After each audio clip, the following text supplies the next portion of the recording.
श्री गणेशाय नमः, श्री कृष्णाय नमः, श्री सरस्वती नमः।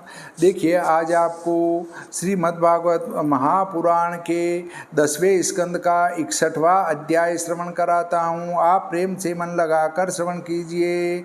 61 में परिवार हरि वर्णो सब संतान, विवाह में अनिरुद्ध के हनु रुक्मी बलवान। श्री सुखदेव जी बोले कि हे नृप श्रेष्ठ परीक्षित, भगवान श्री कृष्णचंद्र की एक एक रानी ने श्री कृष्णचंद्र के ही समान रूप गुण वाले 10-10 पुत्र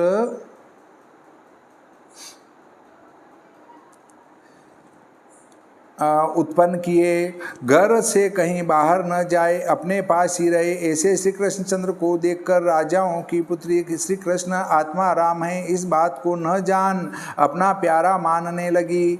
व्यापक और श्री कृष्णचंद्र भगवान ने कमल कोश के समान सुकुमार मुख, बड़ी भुजा, बड़े नेत्र और प्रेम सहित मंद मुस्कान, रस भरी चितवन, मनोहर वाणी इत्यादिकों से मोहित होकर जो स्त्री अपने अपने अनेक विलासों से पूर्ण ब्रह्म श्री कृष्णचंद्र का मन मोहित करने को समर्थ नहीं हुई, गुड़ हास्य युक्त कटाक्ष से जताए अभिप्राय से मन के हरने वाले ब्रकुटी रूप मंडल प्रेरित जो सूरत संबंधी विचार, उनमें प्रगल्भ जो मनमत कामदेव के बाण और दूसरे भी काम शास्त्र में प्रसिद्ध जो उपाय, उनसे यह 16,108 स्त्रियां भगवान वासुदेव का मन वश करने को समर्थ न हुई। ब्रह्मादिक देवता भी जिनके मार्ग को नहीं जानते, ऐसे लक्ष्मीपति श्री कृष्णचंद्र को इस प्रकार पति पाकर यह स्त्रियां निरंतर बड़े आनंद से स्नेह भरी हंसनी चितवन और हास्य चितवन पूर्वक नवीन संगम, उस नवीन संगम में बोलना इत्यादि विलास समूहों का सेवन करती थी। यद्यपि एक एक रानी के सम्मुख 100 दासी हाथ जोड़े रहती थी, परंतु तो भी सम्मुख जाकर लीवा लाना, आसन बिछाना, पूजन करना, चरण धोना, बीरा लगाना, चरण दबाना, पंखा करना, अतर लगाना, पुष्प चढ़ाना, केश सुधारना, शैया बिछाना, स्नान कराना और भेंट देना इत्यादि यह श्री कृष्णचंद्र की सेवा आप ही करती थी।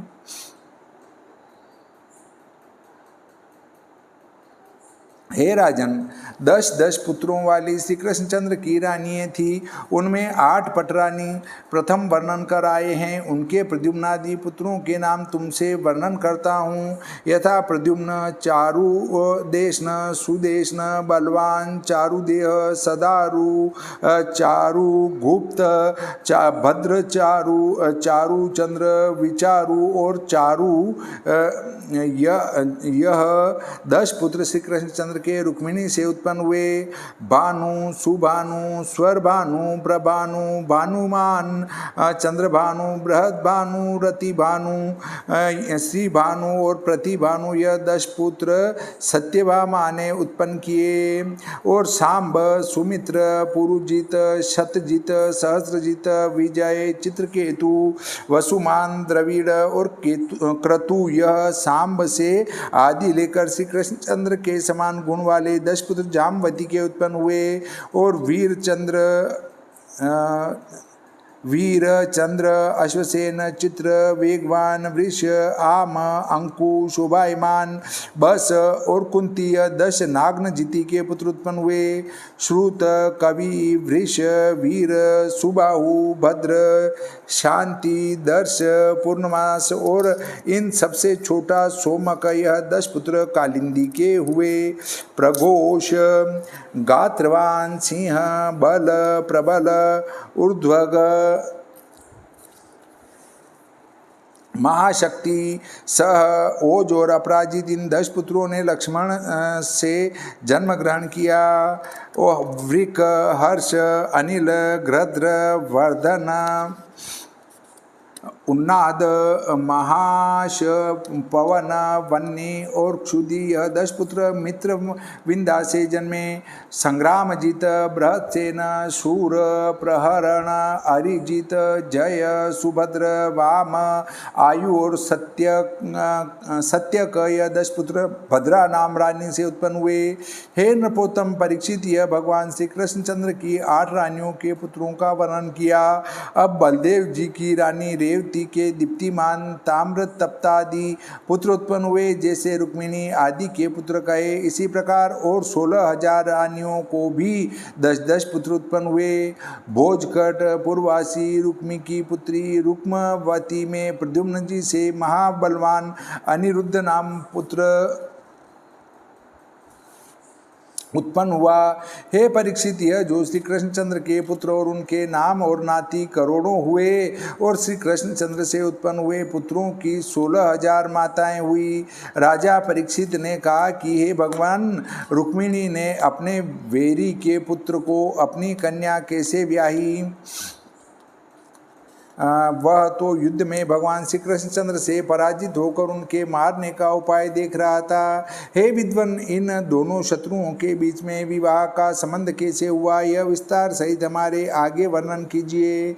कदाचित आप कहे कि हम इस बात को क्या जाने, तो इसका उत्तर यह है कि योगीश्वर तो भूत भविष्य वर्तमान इंद्रियों से अगम्य दूर अथवा किसी के ओट में हो, उसे भी योगी जन भले प्रकार जानते हैं। श्री सुखदेव जी बोले कि हे महाभागवत परीक्षित, रुक्मी की पुत्री रुक्मवती ने साक्षात मूर्तिमान कामदेव के अवतार प्रद्युम्न को स्वयं वर में वर लिया, तो वह युद्ध में इकट्ठे हुए राजाओं को एक ही रथ से जीत उसे हरण करके ले गए।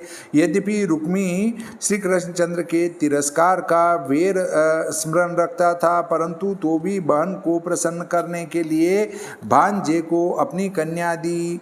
हे महाराज परीक्षित, सुंदर बुद्धि विशाल नेत्र वाली रुक्मिणी की चारुमती पुत्री का बलवान कृतवर्मा के पुत्र ने पानी ग्रहण किया। यद्यपि रुक्मी वेर बांध रहा था, परंतु तो भी अपनी बहन को राजी करने के लिए श्री कृष्ण की नाती अपने दोहित्र अनिरुद्ध को अपनी पोती रोचना नामक कन्या दी। शत्रु के साथ संबंध करना अयोग्य है, इस बात को स्वयं रुक्मी जानता था, परंतु स्नेह के पास से बंद कर विवाह कर दिया। हे राजा परीक्षित, इस अनिरुद्ध के विवाहोत्सव में रुक्मिणी श्री कृष्ण, बलदेव और सांब प्रद्युम्न को आदि लेकर सब यादव भोजकटपुर को बारात में गए। अब यहाँ शंका होती है कि भागवत से लिखा कि राजा रुक्मी जानता था कि फूफी की लड़की के साथ विवाह करने का तथा मामा की लड़की के साथ विवाह करने का महादोष है। इस धर्म को बिना जाने जो विवाह करेगा तो पाप होगा, और जो जानबूझकर करेगा तो उसको महापाप होगा। फिर जानबूझकर अपने पुत्र की लड़की को अनिरुद्ध के संग क्यों विवाह दी? क्योंकि वह कन्या अनिरुद्ध के मामा की थी। और जो कोई कहे कि रुक्मी ने श्री कृष्णचंद्र जी के स्नेह करके अधर्म रूप कन्यादान किया है, तो भी यह बात ठीक है, परंतु जिस स्नेह से संसार में निंदा हो और मृत्यु होने के पीछे प्राणी को रोरव नरक में जाना पड़े, ऐसे स्नेह की मुनि लोग प्रशंसा नहीं करते। उत्तर ये है कि राजा रुक्मी ने विचार किया कि जो मैं अपने लड़की को श्री कृष्ण के पोते को विवाह दूंगा तो श्री कृष्ण मेरे ऊपर बहुत प्रसन्न होंगे। ऐसा विचार के अपने ऊपर श्री कृष्ण का स्नेह समझकर अधर्म रूप विवाह किया और लोक की निंदा और नरक की त्रासदी दोनों त्याग कर अपनी पोती का विवाह श्री कृष्ण के पोते के संग कर दिया। राजा रुक्मी ने विचार किया कि जो मेरे ऊपर कृष्ण प्रसन्न रहेंगे तब लोक में मेरी निंदा कौन कर सकता है, और नरक में भी श्री कृष्ण के सामने मुझे कौन डाल सकता है। ऐसा विचार के रुक्मी ने अधर्म रूप विवाह किया था। जब विवाह हो चुका तब कलिंग देश के राजा को आदि ले घमंडी राजा रुक्मी से कहने लगे कि हे रुक्मी, बलदेव जी को जुए में जीत लो। हे राजा रुक्मी, यह बलदेव पासे का खेल नहीं जानता, परंतु इनको खेलने का व्यसन बड़ा है। यह सुनते ही रुक्मी बलदेव को बुलाकर उनके संग जुआ खेलने लगा। बलराम जी ने वहाँ प्रथम 100 फिर 1000 इसके पीछे 10,000 रुपये का दांव लगाया, परंतु वह दांव रुक्मी ही धांधलबाजी करके जीत गया। उस समय कलिंग देश का राजा दांत दिखाकर बलदेव जी की बहुत हंसी करके कहने लगा कि रे जुआ का खेल और पांचों की सार तुम गंवार क्या जानोगे, क्योंकि जुआ खेलना और युद्ध करना तो राजाओं का काम है। तुम गोप ग्वाल तो गोओं को पहचानते हो। ऐसे सुन सब बलदेव जी उस हंसी को सहन न कर सके। इसके उपरांत रुक्मी ने 1,00,000 मोहरों का दाव लगायो। उसे बलदेव जी जीते, परंतु उस समय कपट करके मैंने जीता। इस प्रकार रुक्मी कहने लगा।